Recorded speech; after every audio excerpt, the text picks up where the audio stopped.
भव्य तस्वीरें, अलौकिक तस्वीरें देखने को मिल रही है। जिस तरह से आज शाही स्नान की शुरुआत हुई है, मैं सबसे पहले शुरुआत इसी से करना चाहूंगी और मैं चाहूंगी कि आप हमारे व्यूअर्स को बताएं, क्योंकि 144 साल बाद ऐसा नजारा देखने को मिल रहा है। क्या प्रयागराज का कुंभ नासिक, हरिद्वार और उज्जैन के कुंभ से अलग होता है? बिल्कुल कंचन जी, प्रयागराज का कुंभ कुंभ में प्रमुख माना जाता है, क्योंकि ये त्रिवेणी संगम पर मनाया जाने वाला सनातन का एक महान उत्सव है। और प्रयागराज पहले से भी अपनी एक सिद्ध क्षेत्र और एक तपस्थली के रूप में जाना जाता है। तो जब भी कुंभ का मेला प्रयागराज में होता है तो ये कुछ अलौकिक, दिव्य और भव्य अपने आप में भी अनूठा हो जाता है। और उसके साथ साथ ये विशेष मुहूर्त जो 144 साल में बना, तो कहीं ना कहीं लोगों के अंदर ये उत्सुकता है कि ये प्रति व्यक्ति के जीवन काल में एक ही बार ऐसा मुहूर्त आता है कि उसे ऐसा दिव्य और भव्य कुंभ और ऐसा मुहूर्त देखने का शुभ अवसर प्राप्त हो। क्योंकि इतनी उम्र मानव जीवन की नहीं है कि वो अगले कुंभ के ऐसे विशेष मुहूर्त तक वो शायद है इस धराधाम पर रहें। तो कहीं ना कहीं हम सौभाग्यशाली हैं, हम सब और सभी सनातनी सौभाग्यशाली हैं जिनकी जो इस कुंभ को स्वयं अपनी आंखों से देख रहे हैं या वहां पहुंचकर स्नान कर रहे हैं। तो दूसरी बात मैं और जोड़ूंगा यहाँ कि ये अकेली भीड़ नहीं है। यहाँ आपने कहा 50 से ज्यादा देशों के लोग, अलग अलग संस्कृति के लोग, अलग अलग संप्रदाय को मानने वाले लोग पहुंचे हैं। ये स्वयं में एक सनातन की अनूठी एक जागृति है जो दिख रही है कि भारत विश्व गुरु ऐसे ही नहीं था, भारत की परंपराएं विश्वविख्यात ऐसे ही नहीं है, भारत की सनातन की ख्यातियां ऐसे ही नहीं है। भारत का अस्तित्व पूरे विश्व में आज भी है, पहले भी था और हमेशा रहेगा। ये सनातन के अस्तित्व को दर्शा रहा है। जो तस्वीरें अलग अलग जगह से हमारे साथ सामने आ रही है, आचार्य शैलेश तिवारी हैं, हिंदू धर्मगुरु, वो भी हमारे साथ जुड़ गए हैं। स्वागत है आचार्य जी आपका। शैलेश जी, मैं आपसे ये समझना चाहूंगी कि अमृत स्नान का क्या महत्व है? क्या, क्योंकि अलग अलग मान्यताएं हैं, अमृत स्नान को लेकर क्या मान्यता है इस बार? क्योंकि 3 से 4 बार का अमृत स्नान पड़ रहा है, अलग अलग दिनों पर पड़ रहा है। शिवरात्रि के साथ महाकुंभ का भी जो आगाज हुआ था वो खत्म हो रहा है। क्या मान्यता है अमृत स्नान को लेकर? जो लोग आज अमृत स्नान कर रहे हैं, क्या वो बहुत पुण्य कमा लेंगे? जी धन्यवाद। अमृत स्नान हम कह सकते हैं पूरे कुंभ में जितने भी स्नान है, करीब करीब सभी स्नान अमृतीय स्नान है, क्योंकि अमृत कलश से अमृत का स्राव हुआ था और 4 स्थानों पर अमृत कलश से अमृत का बूंदें गिरे थी। जब मेष राशि में सूर्य थे और कुंभ राशि में बृहस्पति देव, तो हरिद्वार में अमृत का स्राव हुआ था, अमृत की बूंदें गिरी थी। जब मकर राशि में सूर्य देव और वृषभ राशि में बृहस्पति देव हुए, तो तीर्थराज प्रयाग में विशेष रूप से त्रिवेणी संगम पर अमृत की बूंदें गिरी थी। ठीक उसी प्रकार गोदावरी नदी नासिक में जब चंद्रमा और सूर्य एक साथ कर्क राशि में और सिंह राशि में बृहस्पति थे, तो अमृत की बूंदें की स्राव हुई थी। और चौथा उज्जैन, जब सूर्य मेष राशि में और बृहस्पति सिंह राशि में, तो सिंहस्थ कुंभ हुआ। तो इस प्रकार 4 जगहों पर अमृत का स्राव हुआ था, जब देवता और दानवों के बीच आपस में अमृत कलश के लिए युद्ध हुआ था। और ऐसे मुहूर्तों पर चूंकि बृहस्पति 12 वर्ष में एक बार सूर्य परिक्रमा करता है, यह परिक्रमा करके वापस सूर्य कर्क मकर में और बृहस्पति वृषभ में तब आएंगे जब 144 वर्ष होगा। यह निश्चित तौर पर महाकुंभ है और इसमें स्नान ही अमृत स्नान है। इसका स्नान का विशेष महत्व है, यहाँ पर दान का विशेष महत्व है, कल्पवास का महत्व है, जप का महत्व है, तप का महत्व है। सबसे ज्यादा महत्व है वहां की रज का स्पर्श करना। लाखों लाख दिग्गज संत समाज जो है एक साथ इसी मुहूर्त में आकर के कल्पवास करते, और ऐसा कोई भी मुहूर्त नहीं, ऐसा कोई विश्व प्रोग्राम नहीं जहां पर पूरे विश्व के सनातनी संत लोग एक जगह उपस्थित हो। तो अपने आप में महाकुंभ अमृत स्थल बन जाता है, और जहां अमृत स्राव हुआ हो और त्रिवेणी गंगा मैया, जमुना मैया और सरस्वती तीनों का संगम हो, और जहां पर स्वयं भगवान ब्रह्मा जी ने विशेष रूप से दशा अश्वमेध यज्ञ किया हो, ऐसे स्थान पर स्नान करना, दान करना, तप करना, पिंडदान करना, सबसे ज्यादा लाभ है अपने बुजुर्गों को, माता पिता को, दादा दादी को, जिनके घर में बुजुर्ग है उनको अपने साथ जाकर के। और इसीलिए शायद 40 से 45 करोड़ की तादाद में जो श्रद्धालु है वो यहाँ पर पहुंच रहे हैं। आचार्य डीपी शास्त्री जी, नागा साधुओं को लेकर बहुत चर्चा हो रही है, अलग अलग तस्वीरें आ रही है और इनकी चर्चा अमूमन भी ऐसे ही होती रहती है। जो तस्वीरें हमारे सामने आ रही है और जिस तरह से उनका शाही स्नान वहां पर देखने को मिला है और उसके बाद बाकी अखाड़ों ने वहां पर स्नान किया है, क्या कहानी है नागा साधुओं की? सवाल ये भी खड़े होते हैं, लोग ये भी पूछते हैं कि महाकुंभ में तो नजर आते हैं लेकिन उसके बाद या उससे पहले कहां गायब हो जाते हैं नागा साधु?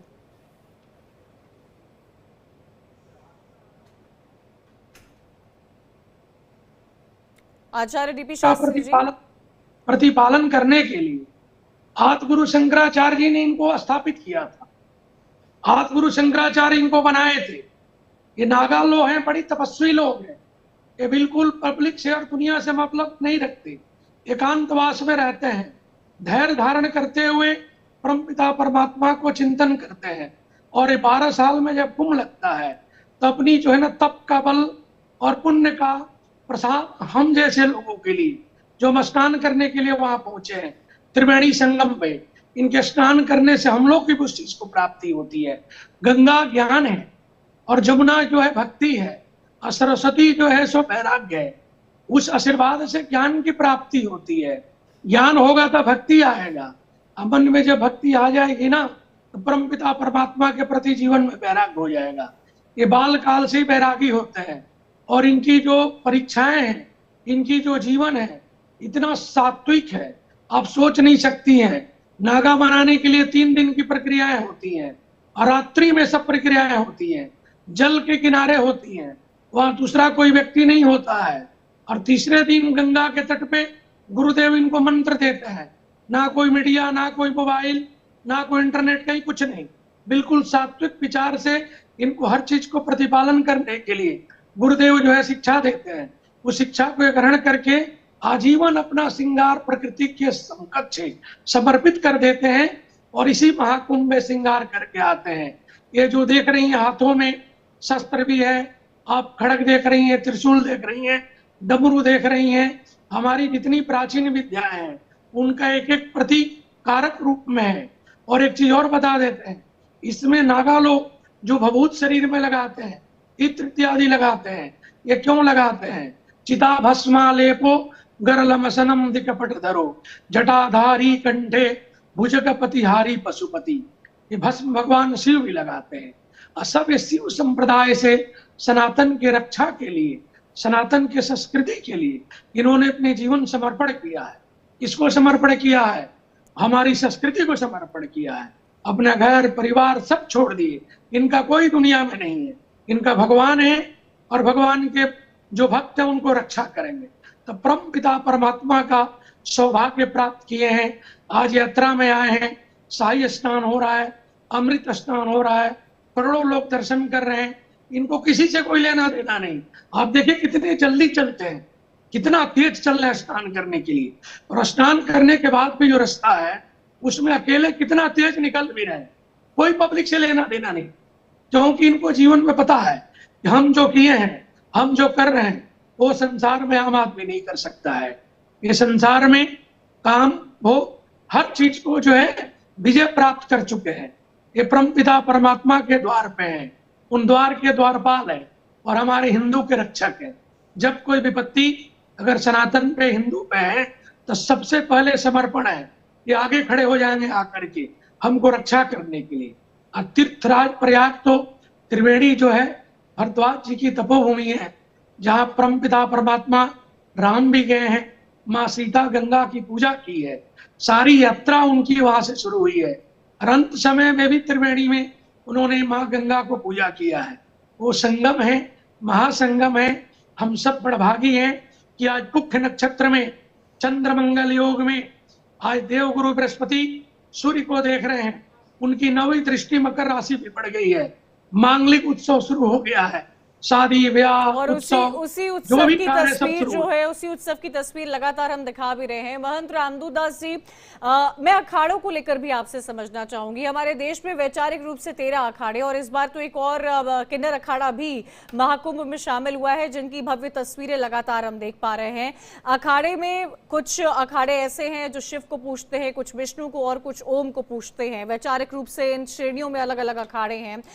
क्या होती है अखाड़ों की महत्वता? जब किसी व्यक्ति को साधु या साध्वी बनना होता है तो क्या शिक्षा भिक्षा दी जाती है अखाड़ों की तरफ से? देखिए कंचन जी, हर व्यक्ति का एक आराध्य होता है, हर अखाड़े का एक नियम होता है, हर अखाड़े की एक अपनी स्वयं में भक्ति के प्रति एक जागृति होती है। और खासकर जब कोई अखाड़े से जुड़ना चाहता है या जिसके जीवन में वैराग्य होता है, तो मुख्य बात अखाड़े की एक ही होती है कि भगवान से कैसे जोड़ा जाए, संसार से आसक्ति कैसे खत्म की जाए। सबसे पहले काम क्रोध मद लोभ सब नाथ नरक के पंथ, रामचरितमानस कहती है कि ये जो 5 विकार हैं इनको त्याग कर जब जीवात्मा परमात्मा की तरफ जुड़ता है, तो कहीं ना कहीं ये गुरु, यही अखाड़े और इनके अखाड़ों के अधिपति जो हैं, जो हमारे आराध्य हैं, जो हमारे गुरु तुल्य हैं, ये कहीं ना कहीं हमारे अंदर जो अज्ञानता का अधिकार भरा हुआ है। क्योंकि हर कोई हनुमान चालीसा पढ़ता है। हनुमान चालीसा में पहला जो दोहा है, श्री गुरु चरण सरोज रज निजमन मुकुर सुधार। अब ये कहा क्यों जाता है? क्योंकि मुकुर मलिन जिम नयन विहीना, राम रूप देखे किन दीना। जब हृदय रूपी दर्पण हमारा अपवित्र हो जाता है और भगवान का दर्शन, भगवान का स्मरण हमारे लिए आसान नहीं होता है, तब इन्हीं गुरु की पदरज से इस हृदय रूपी दर्पण को जब हम मलते हैं तो वो पवित्र हो जाता है। और ये साधन छोड़कर हम साधना की ओर मुड़ते हैं। और जब साधना की ओर मुड़ते हैं तो कहीं ना कहीं हमारे दिल में भक्ति, ज्ञान, वैराग्य की उत्पत्ति होती है। और वही ज्ञान वैराग्य की उत्पत्ति हमें मोक्ष की तरफ लेके जाती है। ये हिंदू सनातन की एक बहुत बड़ी महत्वता है कि यहाँ प्रति जीव मात्र को भगवान के रूप में देखा जाता है। हर जीव के अंदर भगवान का प्रादुर्भाव देखा जाता है। हर जीव से दया सिखाई जाती है। और उन्हीं जीवों के साथ दया भाव रख के वैष्णव जन जे तेने कहिए, जो पीर पराई जाने रे, जो दूसरों की समस्याओं को अपना समझ लेते हैं और इन समस्याओं के निराकरण के लिए, जो समाज के निराकरण के लिए, जो समाज में व्याप्त दैहिक, दैविक, भौतिक तीनों तापों के हरण के लिए तप का सहारा लेते हैं, साधना का सहारा लेते हैं, ज्ञान का सहारा लेते हैं, और कहीं ना कहीं एक दिन विरक्त होकर भगवान में मिल जाते हैं। इन्हीं अखाड़ों के मुख्य उद्देश्य से ऐसे महान महान संत बनते हैं जो कहीं ना कहीं समाज को नई दिशा और दशा देने का कार्य करते हैं। बिल्कुल, तो वही दिशा और दशा की तस्वीर लगातार देखने को मिल रही है। आचार्य शैलेश तिवारी जी, अघोरियों को भी लेकर चर्चा हो रही है। अमूमन ही चर्चा होती है, लेकिन इस बार महाकुंभ में भी बहुत चर्चा देखने को मिल रही है। क्या होता है अघोरियों की, क्या कहानी है? महाकुंभ में कैसे उनका सफर यहाँ तक का रहा कि वो महाकुंभ में आकर आस्था की डुबकी लगाते हैं, और क्या बातें इन अघोरियों को लेकर की जाती हैं? देखिए कंचन जी, संत परंपरा का एक महत्वपूर्ण अंग अघोरी लोग हैं। अघोर जो घोर नहीं हो, जो कठिन नहीं हो, जो शिव के उपासक और शक्ति के उपासक होते हैं, जो 10 महाविद्या के देवी माँ काली, माँ तारा के उपासक होते हैं, जो शमशानवासी के उपासक होते हैं, शमशान में बैठकर साधना करते हैं, वह अघोरी होते हैं। और शुरू से ही ये परंपरा रही है कि महाकुंभ में अघोरियों का एक अपना स्थान है। चूंकि वह शिव भगवान के उपासक होते हैं, शक्ति के उपासक होते हैं और विशेष रूप से पंचमकार की पूजा करते हैं, घोर साधना करते हैं। और अघोरियों से जो अच्छे सच्चे अघोरी हैं वह साक्षात शिव स्वरूप होते हैं। उनका वचन कभी व्यर्थ नहीं जाता, जो कहते हैं कि वही होता है। इसलिए अघोरियों से बचना चाहिए आम जनमानस को, उनके साथ विवाद करने। और साथ ही साथ अघोरी लोग जहां भी होते हैं वहां धुनी रमा लेते हैं, वहां पर अग्नि को प्रज्वलित करके और अपनी वही साधना करते हैं। इस महाकुंभ में भी 45 दिनों तक अघोरी लोग अपनी साधना करेंगे। और बड़े सिद्ध अघोरी लोग जो हिमालय से चल करके आते हैं और ऐसी कंदराओं गुफाओं में रहते हैं, जो नागा अघोरी भी होते हैं, वो लोग सामान्य जीवन में समान समय में नहीं रहते, सिर्फ 12 वर्षों में एक बार आते हैं। कुछ कुछ अघोरी, देखिए अघोर परंपरा में हमारे यहाँ बाबा किन्नाराम एक बहुत बड़े अघोर पंथ के स्वामी थे, बहुत बड़े संत थे। ऐसी मान्यता है और ऐसे लोगों का कहना है कि बाबा किन्नाराम मरे हुए व्यक्ति को जीवित कर देते थे और साथ ही साथ वह पृथ्वी में हवा में उड़ते थे, जल पर चलते थे। तो अघोरी साधक बहुत बड़े साधक होते हैं, महान साधक होते हैं और उनकी श्रेणी उस श्रेणी के साधकों में की जाती है। सामान्य रूप से वाम पंथ और दक्षिण पंथ भी पूजा पद्धति में है। दक्षिण पंथ में वैदिक क्रियाओं के द्वारा, वेद मंत्रों के द्वारा विशेष रूप से देवी देवताओं की उपासना की जाती है, जिसमें लोग ऋग्वेद के कुछ मंत्रों का पाठ करते हैं, श्री सूक्तम का, पुरुष सूक्तम का पाठ करते हैं। कुछ लोग ललिता सहस्त्रनाम का पाठ करते हैं, कुछ विष्णु सहस्त्रनाम का पाठ करते हैं, कुछ लोग रुद्री पाठ करते हैं, कुछ रुद्राभिषेक करते हैं। लेकिन अघोरी लोग, अधिकतर अघोरी माँ काली और माँ तारा को उपासना करते हैं, क्योंकि हमारे यहाँ 2 कुल है, एक श्री कुल है और एक काली कुल है। काली कुल जो है वह वाम पंथ को दर्शाता है और श्री कुल जो है वह दक्षिण पंथ को दर्शाता है। काली कुल जो है उसमें घोर साधनाएं होती हैं, जिसमें मांस और मदिरा का भी प्रयोग होता है, जबकि श्री कुल में विशेष रूप से अभिषेक, तर्पण, हवन, मार्जन, इन सब का प्रयोग किया जाता है। लेकिन अघोरी भी हमारे सनातन का एक बहुत बड़ा हिस्सा है।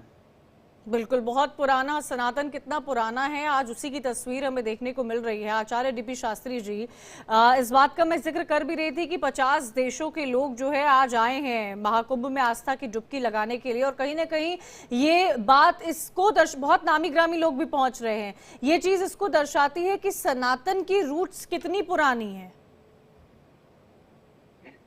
सनातन के लिए लिखा गया, आदि अनादि अनामय अविचल अविनाशी। अनादिकाल से 1 अरब 95 करोड़ समथिंग 12 मिहिर जी के गणित के अनुसार सूर्य की उत्पत्ति हुए हो गए।